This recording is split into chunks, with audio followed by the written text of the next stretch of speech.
Welcome back for another episode of Norm Nathan's Vault of Silliness. Number 70 to be exact. A Dumb Birthday Game from January 20th, 1996 is on tap today. Let's call this one Jovial Jocular January Jesters. It begins with some entertaining banter between Norm, producer Ed LeClair, and Jack Harte. Subjects include angry radio hosts, Norm's contract/job description, seasonal affective disorder, rickets, and the mummified remains of former broadcasters. The additional players are Dawn and Middleton, with just a lovely thought for the day, our dear friend Norma from the North End, Russ in Peabody, and Wes from Hampton, New Hampshire. Celebratory celebrities, George Burns, which prompts a sweet discussion of his life and career. Ray Anthony, Artie Johnson, Lorenzo Lamas, and Wes has some details about his family farm. Slim Whitman, Edwin Buzz Aldrin, Patricia Neal, and Shelly Fabares. Or is it Shelly Fabares? Well, you'll hear them talk all about that. There's one event, too, to close it out. And that is, what year did the U.S. Senate approve an agreement to lease Pearl Harbor in Hawaii as a naval base? Episode 70, Jovial Jocular January Jesters, begins now. It sounds like some like a Bizarro, one of those exactly. things. Or The Far Side. The Far Side. That would have been something like that. That is Eddie. We call him Eddie LeClair. His real name is Eddie LeClair. I guess that's why we call him that. Anyways, our producer, and you're one of the panelist members, and kind of a stalwart in the sense that you play the game every time we have the game. Kind of an old, kind of a fixture. You're a fixture. I was trying to say, fixture, I thought. And another fixture is Jack Harte, the WBZ 24-hour traffic network ace reporter. Mm-hmm. Hello, Norm. He's drowning in the notable puddle out there. No, his tongue is wagging. My tongue is wagging. Yeah, no, his wagging. His tongue is wagging. That's right, too. I heard Jack talking about the notable puddle. I forget where it was, but I was wondering how big a puddle would actually have to be before it would reach notable status. The entire town of Burlington is submerged. That's right, yeah. Do not go to Burlington, Massachusetts. The town is submerged and has been evacuated of all animals. They've allowed the people to stay, however. And to think it used to be a dry town. That is, one of the worst jokes I ever heard. So the road's really icy because when I drove in, and I know that's several hours ago, but the roads were kind of dry, like there was nothing, they were not wet for anything to drive. I know? I took the subway. No, I guess, I took major roads, as you know. Mm-hmm. I come through the Merritt Parkway in Connecticut. Oh. I go through the New York Thruway, and then I come down through Wisconsin. I don't know, I want to avoid traffic on the Tobin Bridge so badly. I end up down on the Cape and up across the Bourne Bridge, and here I am. Mm-hmm. In fact, I can't do the dumb birthday game because I better start going now. It's a long trip. Let's all giggle and laugh. Last night I was tuning to radio. Mm-hmm. This is not aimed at anybody specifically, but I was going up and down the dial, and everybody is so angry. And I thought, please. It's like 2, 3 o'clock in the morning. Why is everybody yelling at each other? And I think Hillary Clinton and those papers in silver Watergate, white Watergate, whatever the hell they call that. And then the other stations they've got sports. And if that defenseman came out there and hit that, but they're angry too. Everybody is angry. And we in radio seem to bring that out to us. Well, you know what the problem with late night radio and people being angry? They're grumpy from not enough sleep. Do you think that might be it? Yeah. Maybe we should just shut the radio stations down at night. The world, you think, would become much, much more mellow. It would be a happier place. If people, unless of course shows like yours, where you really don't allow people to get too sort of angry and heated up, but people who allow their guests and callers to get heated up, shut them off. Yeah, but that's... Tell everybody to go to sleep.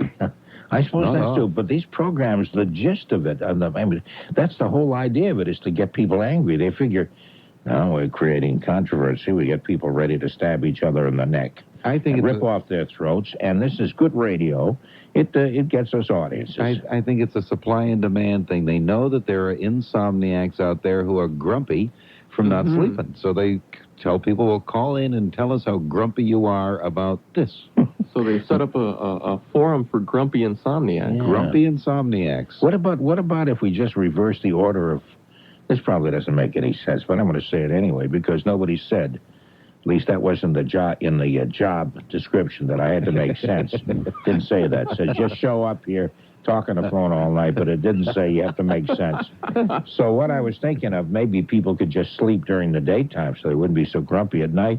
Do you think if they slept during, got a good day's sleep? No, because they wouldn't get that all-important sunshine on their shoulders. They would have seasonal affective disorder all year long, and everyone would turn into vampires and get the rickets. That's right.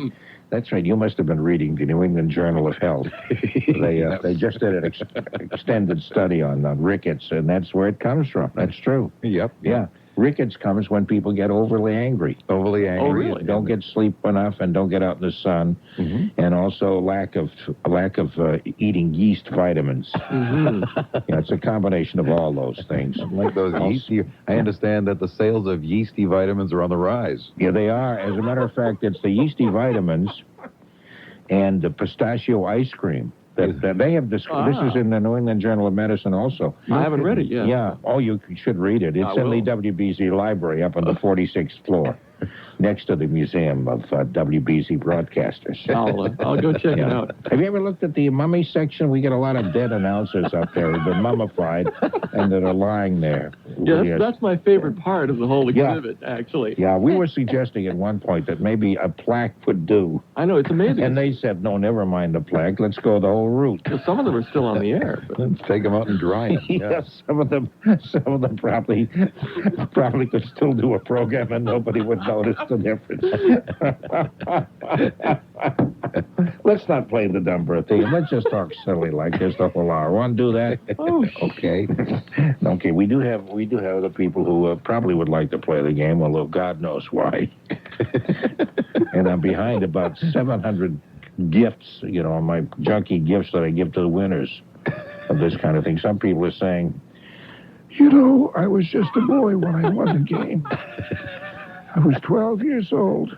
I'm now 83, and I haven't gotten your junky, tasteless, tacky gift. When? Is it going to come? Is it just a crazy dream? I get calls like that all the time. No, it'll come. It'll come. I just haven't been well. I have a canker sore on my tongue. Ooh, that's why I'm not wagging it quite as much. Anyway, Don works in Middleton, but he's actually not from Middleton, but he likes to pretend he is because he knows it's fashionable in a high-rent district. Yeah. How you doing, Don? How's it going, Norm? Well, let me ask you. You've been listening. I think it's been going great, but then again, I may be prejudiced. Well, see, I'm one of those guys who are up all night. I get the graveyard shift over here. Okay, does that mean you're going to yell at us? No.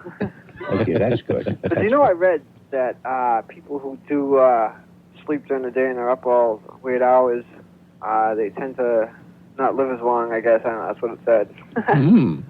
Oh, well, we'll try to prove them wrong, won't we, fella? Yeah.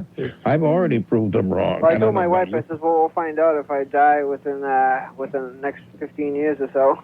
And she said, what a lovely thought, Don. Yeah. And have you made out your will and left everything to me? And please do that immediately. Well, I don't think Don's found that terribly amusing. Did you notice that? No. That's all right.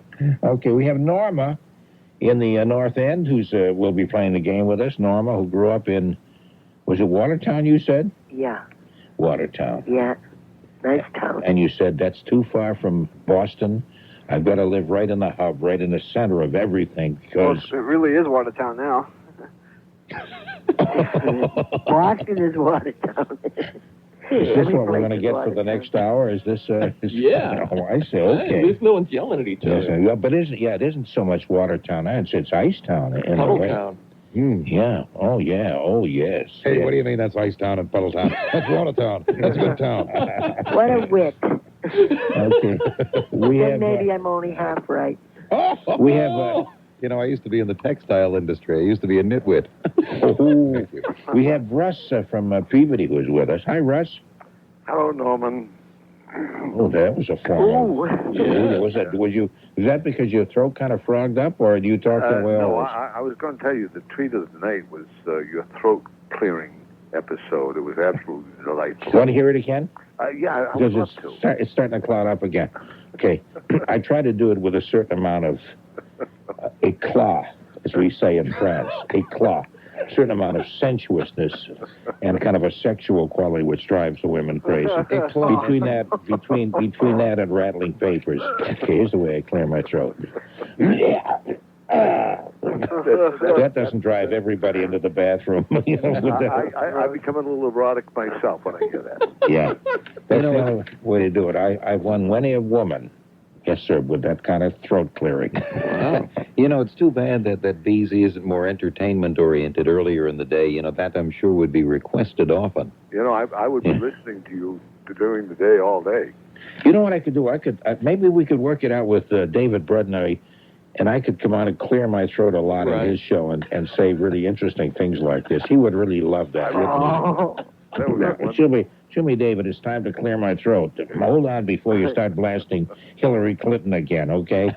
And the public school system turning out illiterates. Before you get into that speech for the 9,000th time, let me clear my throat.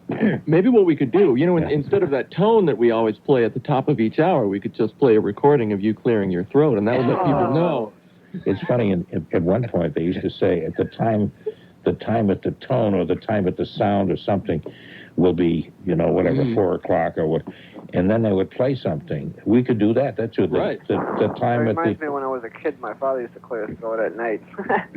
At the sound of Norm retching, it will be 3:26. Okay. When we were first... Shut up, William, I'm talking. I'm giving a story here. That's fascinating, and your story is boring, Don. So give way to the old storyteller. Now I forgot what the story was. I remember, when Norma and I were first married, we lived, wait a minute, let's bring in Wes. Poor Wes is up at Hampton, New Hampshire. We haven't even brought him in yet. Hi, Wes. Good morning, Norm. Okay, you're in now, so now we can move along. Okay. Anyway, we lived in this little third-floor walk-up where the windows didn't quite fit. It was a reconditioned attic. And the houses were close together. And there was a guy next door who used to cough like that all day and all night. And I wondered, you know, it's always like, let's listen because he sounds like he's not going to survive another hour or two. This guy is gone. I may have to head to the bathroom, Norm. Yeah, I don't blame you. This is kind of a sickening discussion, isn't it? Okay, we'll get off this. Okay, you all set to guess the ages of people born on this day, January 20th? All excited, everybody? How about you other panel members? What do you think? Yeah. Let's go. Well, they're enthusiastic. Okay, today, now we'll start out with the easy one. Okay. George Burns. Oh, Lord. Okay. George Burns, let's see. I guess they had a party for him during the week, although January 20th is his actual birth date. He was not scheduled to perform at the party. In fact, he didn't even attend the party. A bathtub fall last year in advancing age hampering his ability to deliver one-liners, although it says not his taste for cigars. The comedian's birthday actually falls Saturday, which of course is today. He's to be saluted at a dinner in Los Angeles, which coincides with Burns. Well, the rest is kind of boring anyway, but it's just too bad because way back about 10, 12 years ago, he said he would be performing at the London Palladium on his 100th birthday if he could be assured of getting a good dressing room, and we all laughed, you know. But he came very close to doing that. Then I guess he was already, in the past couple of years, was signed up to perform in Las Vegas, but the fall really did him in, and of course he figures he just doesn't have this. There's not the stamina there, and it's too bad. Okay, Don, what do you think? How old is George Burns? 97. 97. Okay. Norma, what do you think? 100. 100. Okay, Russ? 100. 100. Wes? 100. Can I give you another line that he said about the palladium? Absolutely. It was about 10 years ago. He said he was looking forward to it, and he hoped the palladium was still around. Yeah, that's right. I understand that. I thought he got even funnier as the years went by. Ed, how old do you think? 100. 100, and Jack? He's 100. That's right. So, tell me, Gracie, how's your brother? Huh? He once said this, people tell me I've got a great talent, and I've got the marriage license to prove it. That's right. You know, when he first went, incidentally, he is 100, by the way, so... when he first went into the entertainment, he always mentions the fact that he was the comic, and Gracie Allen was the straight person. She just give 1-2 line answers, and he said she got more lines and more laughter than he did with his whole routine. So they reversed roles, and he said for 37 years or something like that, he didn't have to do anything except what I just did. So tell me, Gracie, how's your brother? He said he'd say that, and he'd just step back, and she'd do the whole act. And he was on vacation all that time. But after she died, he got in the Sunshine Boys. Remember that? Right. Jack Benny had... sounds like a morbid program, but Jack Benny had just died. And Jack Benny was assigned that role to work with Walter Matthau in the Sunshine Boys. Yeah, so George Burns took over. And he was superb. And as an actor in the Oh God films and all of that, I think he's just... He really came into his own at a very advanced stage. There was a made-for-TV movie on one time where he was somebody's grandfather living in somebody's house, and at one point they come around to the back of the house, and he was sort of napping on the back porch, but he wasn't wearing his hair. And you never see him without the hair. And That's this right. one time you did, and it was just kind of funny to see him. And as he says that, nowadays he gets up and he plays a little bridge, has a couple of martinis, and he takes off the hair, takes a nap, and goes back. Excuse me, please. Was that a TV show you're talking about? Yes. That was Wendy and Me with Connie Stevens. I think you might be, yep, sounds about right. There was a life story with him on A&E. They even showed when they had the funeral for Gracie. Oh, really? Was that one of their biographies? Yeah. Yeah. They showed him attending to the funeral and stuff. And they said he was, for a while, I think it was a couple months at least, he didn't talk to anybody. After she died? Yeah. Yeah, I guess they were very close. He wrote, well, he's written a number of books. I assume he's written them. Certainly he's dictated them anyway. Well, if you read them out, because I've read a few of his books, I read Gracie, and if you read them, then it's genuinely his language No, that's true. It sounds like him. And in the book Gracie you mentioned is very poignant in the sense that she had a lot of pain, physical pain in her life, because of some illnesses and all that kind of thing. But apparently we just moved ahead anyway, and he was really very proud of her for that. Yeah, he discussed one time how he bought her a $10,000 mink coat just to make her feel better, and she thought she was getting well. He says because George would never spend $10,000 on a mink coat for me if I was going to go. Oh, I see. Yeah, that's funny. That's funny. Of course, he was born Nathan Birnbaum was his original name. And it's kind of interesting. He never hides that any more than he hides his toupee. He was always a very open, interesting kind of guy. Anyway, the world would be dimmer, I think, if George Burns were not around. It's nice to have him. Even it's too bad he's ill, but it's nice to have him as part of the race. He'll always be there. He'll always live forever. Well, yeah, he's done so many things that even after he's gone, you will be reminded of him. Movies and old radio shows and all of that, TV shows. Today is also the birthday of Ray Anthony, the orchestra leader. Let's see, what can I tell you about Ray Anthony? He looks a lot like, I haven't seen him lately, like Cary Grant. And he was always had a decent orchestra. I forget who he was married to. Mrs. Anthony? I think that was her name, yeah. I was going to say Mrs. Nussbaum, but I think maybe you're right. I forget. It was a well-known and very attractive actress, Ray Anthony. Jack, what do you think? Ray Anthony. Well, I'm trying to think. The song Opus 1, Ray Anthony, can rock it for me. Now, that song ain't new. Opus number 1 was actually written by Cy Oliver for the Tommy Dorsey Band. Did Ray Anthony also play that? Well, there's a line in there. Ray Anthony, he can rock it for me, yes, no doubt. Oh, I see. So I'm trying to think, how old would that song be? The song came out in the 40s. In probably the early 40s. Okay. Does that help at all? So yeah.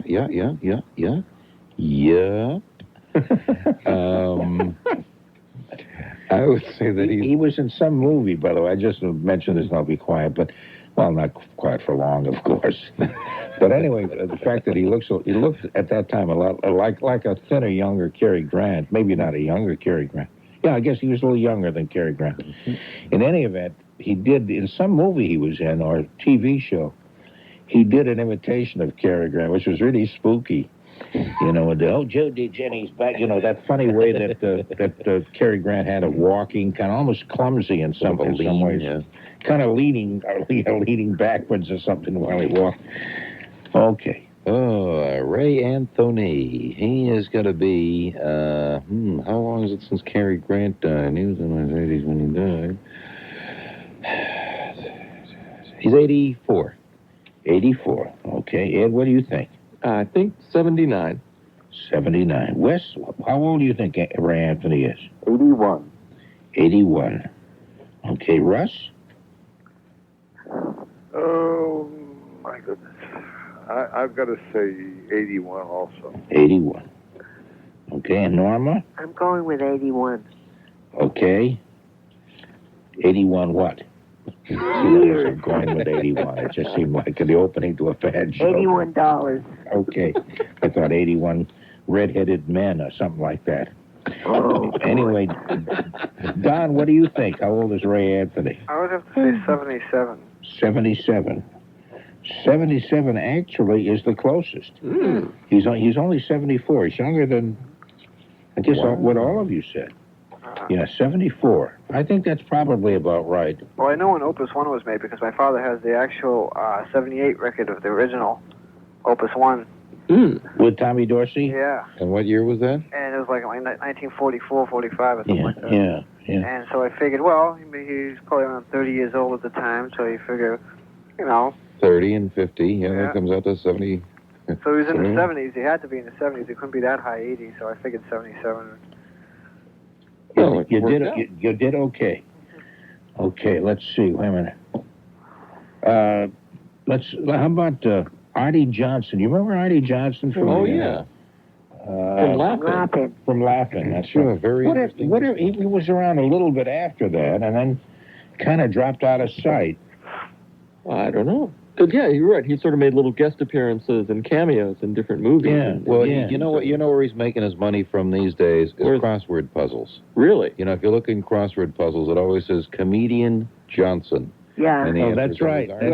That's right. You're right. You're a crossword puzzle nut also, are you? Oh, by the pound. Yeah, me too. Are you? So, Artie's name, A-R-T-E. A-R-T-E fits into a lot of words good. That's right, it does. It says Emmy for Rowan and Martin's Laughing. Oh, we won an Emmy. I'm sorry, I thought he played a character named Emmy. Yeah, no, he won an Emmy. He played the dirty old man on the bench with right. Gladys Hornsby. Yeah. He played the soldier. Remember the Nazi? Right. Mm-hmm. Very interesting. Remember that character? But stupid. Yeah, but stupid. Yeah, remember that? That's right. I was laughing. That's right. No, I would like to come up and see my etchings. That's right. I would like to come up and see And who was the woman who used to hit him off the head with a pocketbook? Ruth Buzzy. Oh, Ruth Buzzy. Gladys Hornsby. I saw a rerun on that. They don't show reruns on that. I guess maybe the humor's a little too topical to repeat. I don't know. You know, it's funny because, there are some, like Jackie Gleason, that that show, like the subjects and stuff will be funny forever. But the Laugh In, I saw it one time, maybe about 5 years ago, and it was just so deeply ensconced in the whole political upheaval of the 60s that, it's not really that funny these days. Yeah, it doesn't hold up. That's too bad. Everything's too fast and furious. Russ, what do you think? How old is Artie Johnson? I'm going to say 62. 62, okay. And Wes? I'm going to go with 61. All right, Don? 68. Okay, what do you think, Norma? I'm going to say 69. All right, and Ed? 63. Jack? 64. Okay, 62 is right. Russ, excuse me, I'm going to clear my throat again, okay? All right. I really have to this time. Yay!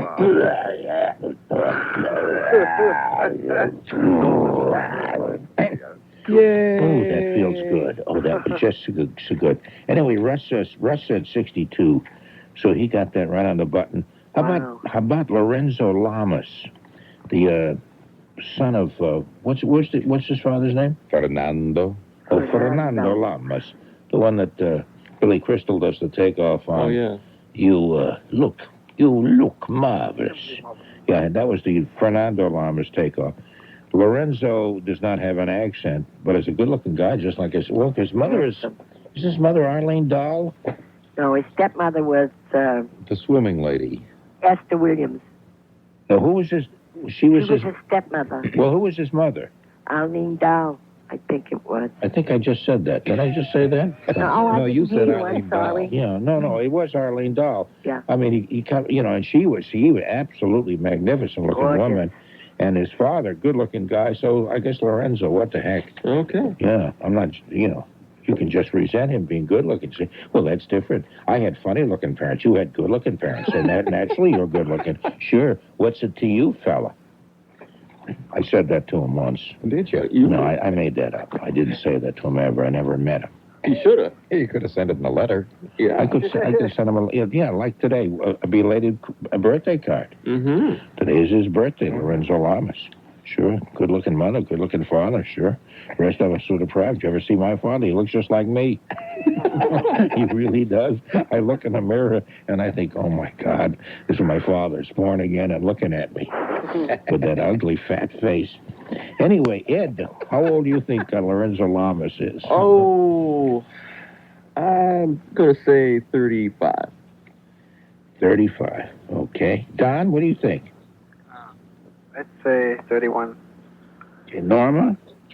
A little older than that, maybe 38. All right. Jack? I would say 33. 53. 33. Oh, 33. Okay, Russ? 45. And Wes? We actually have a llama named Fernando Lama. That would be natural. Do you actually have a llama? Yes. No kidding. Yeah. You have a farm of a lot of llamas? Yeah, a family farm is in Salisbury. Just one. Oh, you have the one llama. Yeah. I don't know. That's named Walter, do you? Yeah, I think that's great. That's funny. Yeah. I think he's 37. Do you take care of the llama? No, it's actually my sister's farm, and my nephews do. In Salisbury. Right. They don't raise llamas, do they, to sell? No, we do have emus that we raise to sell. Really? Yeah. And what would you do by selling? What would somebody do with an emu if they bought it? Well, two things right now. They're raising them as herd because the meat is fat-free and tastes like chicken, and there's a gland that... what's that? No, when you said it tastes like chicken, that's kind of the punchline of every joke. Yeah, it tastes like chicken. And it also has a gland that produces a medicinal product. Interesting. Okay, yeah, that is, and that's in Salisbury? Right. Okay, I have to drop by and look at that. Okay, anyway, Lorenzo Lamas, the original one. I gave you his age, and I forgot what I said. No, he's 38, which is what Norma said. Oh, wow. I got one right. You know, How about that? everybody's pretty much... hit it either very, very close or right on the button. Slim Whitman. Remember Slim Whitman? They were selling his records. Oh, my, yeah. That, Yodeler.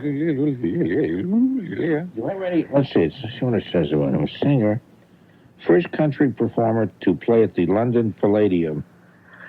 Born at, shows you what the English know. Born at Tampa, Florida. On this very day, January 20th. Are you suggesting the English don't really know country music, Norm? No, I just think he's probably one of the most boring singers there ever was. No, there are country music singers I think are kind of fun. He was big just before Elvis. I think he was involved in the whole Sun Record organization. Would it help you to know his real first two names? Yes, it would. Sure. You don't really know. It won't help you, but you're curious. Otis Dewey Whitman. Otis Dewey. Otis sounds like a country singer, doesn't it? Otis? Yeah. Otis Dewey sounds like a country singer. Yeah, maybe like a New England country singer. Yeah. Yes. Hi there, I'm Otis Dewey. Otis Dewey Whitman, and I do all these songs about my club maid, in New Hampshire. Yeah. And I'd like to sing a few of these songs for you. First of all, I want to have my soup. Why did I, in heaven's name, did I say that? I don't even know where that fits in anything. Well, New England is famous for soup, of course. Yeah, that's right. Don, how old would you say Slim Whitman? What year was he born? No. 76? 76. 76. That's the spirit, Miller. Okay, so you have to pause when somebody says 76. Otherwise, I don't feel like a complete person without hearing you say that, Jack. Norma, how old do you think? 74. 74. Okay, Russ? 70. 70. Okay. Wes? 72. Ed? 71. And Jack? 68. Okay, 72 Oh. is correct. He is 72. So, Wes, you see, we'll check the scoreboard now. This is always the exciting moment, isn't it? To see who's leading, who's... Norma, Russ, and Wes all have 2 apiece. And Don... Well, the rest of you all have 1 apiece. Okay. At least Everybody was close on that one. Yeah, everybody has at least 1. Better than nothing. Okay, speaking of the... you have nothing? Who said that? I said it's better than nothing. Oh, yes. Well, I mean, you can come... we still got a couple more to go, so even somebody with just 1 can still win this. Can win this, heavens knows. Oh, yeah. Speaking of the Endeavor, which has landed... That's right. Another astronaut was born on this day, Edwin Buzz Aldrin. Let's see what I can tell you about Edwin Buzz Aldrin. Former astronaut, we knew that. One of the first 3 men on the moon, and born in Montclair, New Jersey, on January 20th, this very date. Okay? Jack, how old do you think Buzz Aldrin? Why do they call him Buzz, I wonder? Maybe because he had a buzz haircut, or he maybe made that noise all the time. Maybe. That's right. Pilot and always buzz by. While you're wagging your tongue, he could be buzzing. Sure. Could be a big thing in his neighborhood. Yeah. It could be kind of a musical ensemble of strange noises. Yep, I could be going blah, blah, blah, blah, blah, blah, and and if we did it in harmony, it'd be kind of nice. So maybe that's why they sent him to the moon. I was hoping he wouldn't come back. No sound up there, do anything you want. Let's see, I'm trying to think. That's 27 years ago, and they landed on the moon, 26 and a half. And I must have been about 35 then, so it'd be just shy of 60. I'm going to say 61. 61. Okay, Ed? I'm going to say 55. And what are you going to say, Wes? 64. And Russ? 57. Norma? 58. Okay, and Don? 66. 66 is exactly right. Oh, wow. Okay, so we got a tie, a 4-way tie going here. Wow. Closer to my age than I thought he was. Oh, they're going to be talking about this over the Hot Stove League all through the winter time. Oh, yeah. Yes, sir. Okay. Patricia Neal. Remember Patricia Neal? She had a stroke at one point. She had a couple of them, I think, didn't she? Yeah, but she came back from them. Spoke a little haltingly, but not really very bad. I mean, she was pretty good. I remember she used to do a commercial for perfectly regulated coffee at one point. And I was, excuse me, I beg your pardon. That was, what was that?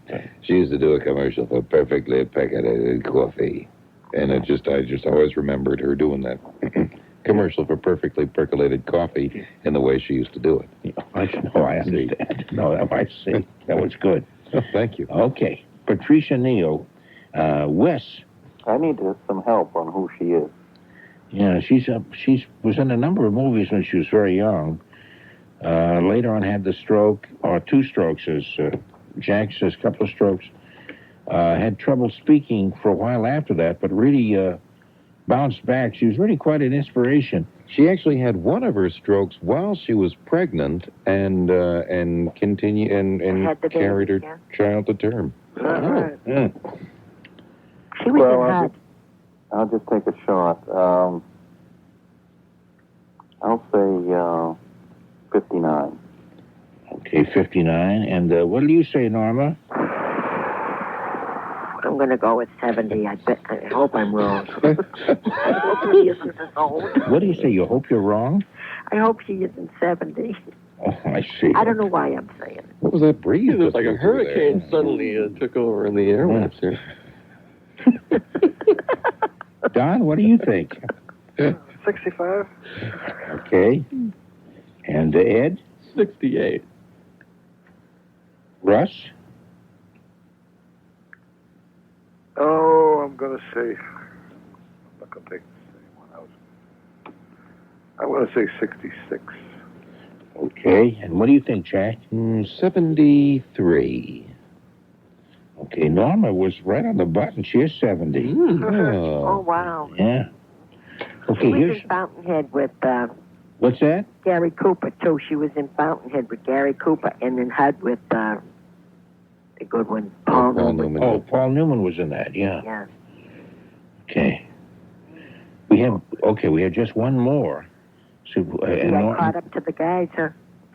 You're ahead. No, you got 3 correct answers, so you're okay. Russ, Wes, Don, have 2 apiece. Yeah. I'm checking our electrical scoreboard up there. Yeah, the tabulator. Yeah, I just was about to run through the scores when I did a rerun on Ray Anthony's birthday for the crowd out there in left field. That's why I was hesitating. Shelly Fabares. Is that her name? Is that the way you pronounce it? Fabares. What does that sound like? Fabre. What's that? Fabre. Like her aunt She's Nan. a niece to Nanette Fabre. But they have different spelling. They spell it differently. She spells it Fabares. Does she pronounce it Fabre? Yeah. She does? Yep.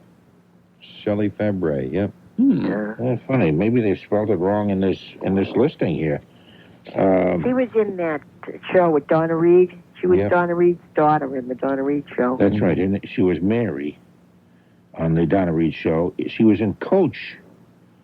Oh, and it says Coach. Yeah. Sang Johnny Angel. Is she a regular on that show, or did she just... Oh, yeah. She's the girlfriend of the coach, and I think they're married now. Yeah, she was also in the later seasons of One Day at a Time as the nasty business partner to the woman. Oh. At the what woman is that? The little redhead woman, Bonnie Franklin. Oh, Bonnie Franklin. Bonnie Franklin, yeah. Oh, yeah. Oh, okay, now I know. I know who she is Okay, now. we know. And she pronounces it Fabre, Shelly Fabre. Yeah. Yep. Okay. Fabares always sounds like a Yiddish obscene word.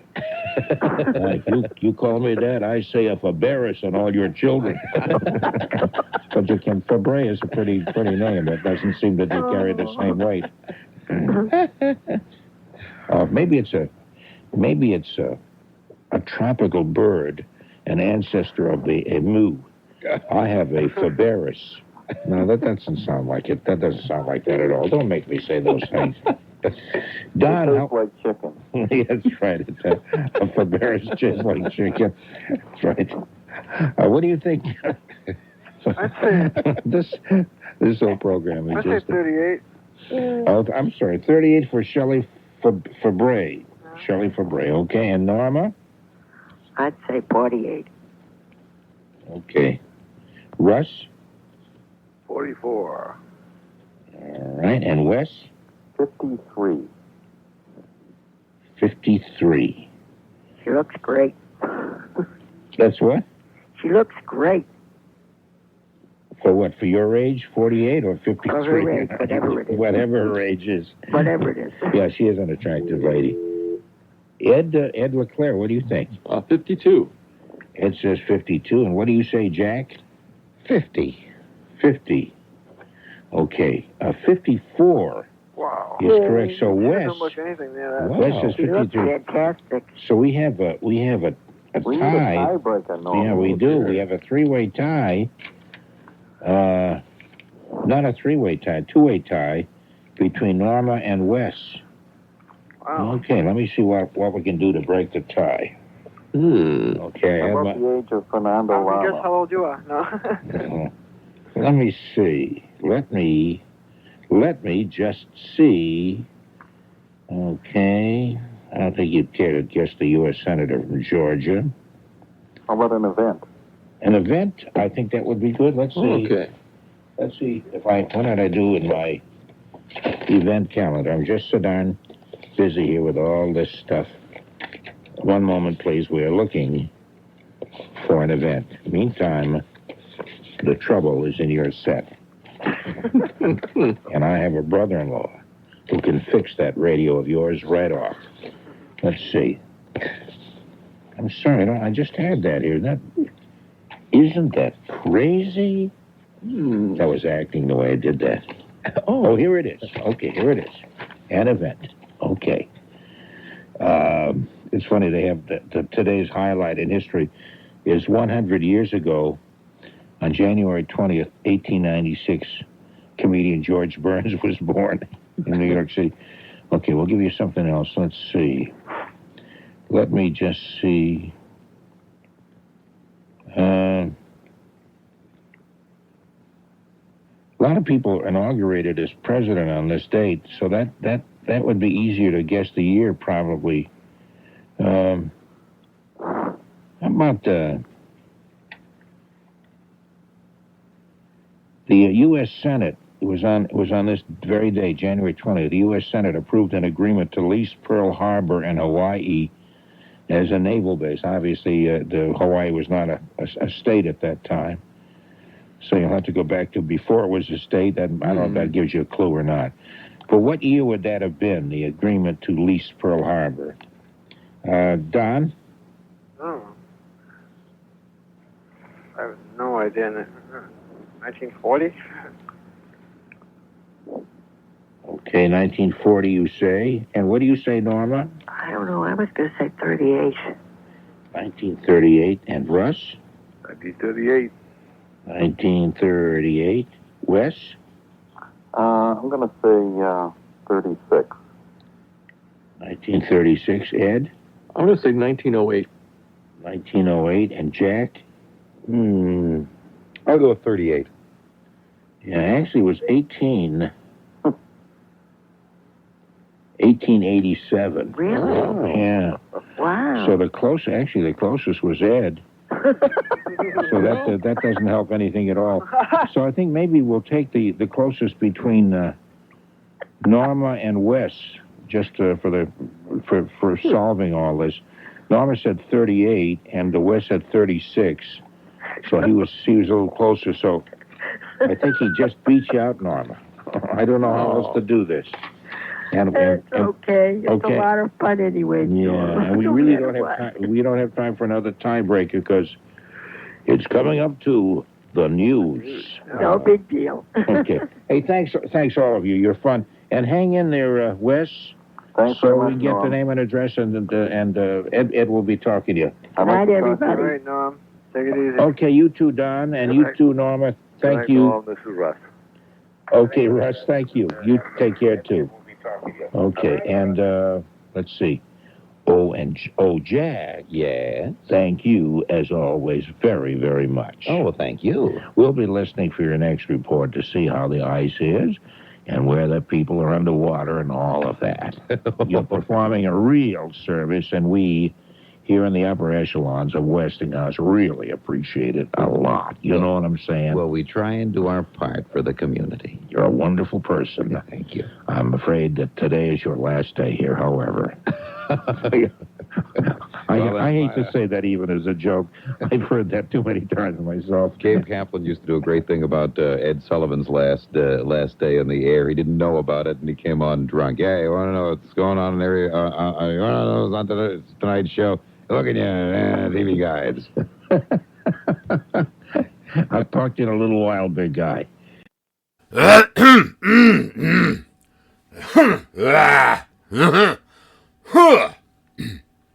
Excuse me. Please like, subscribe, and share, and let's make 2022 the biggest and best year yet for Norm Nathan's Vault of Silliness. Let's close that vault and ride the radio waves home. For the New England Journal of Medicine, the Tobin Bridge, Grumpy Insomniacs, Notable Puddling, Wagging Tongues, Third Floor Walk-Ups, Salisbury, Mass., Emus and Llamas, the WBZ Library and Broadcast Museum, Mummies, Junky, Tasteless, and Tacky Gifts, Otis Dewey Whitman, the Moon, the Tropical Fabares Bird and Yiddish Curse, Ed LeClair, Jack Harte, and the sensuous, throat-clearing Norm Nathan. I'm Tony Nesbitt.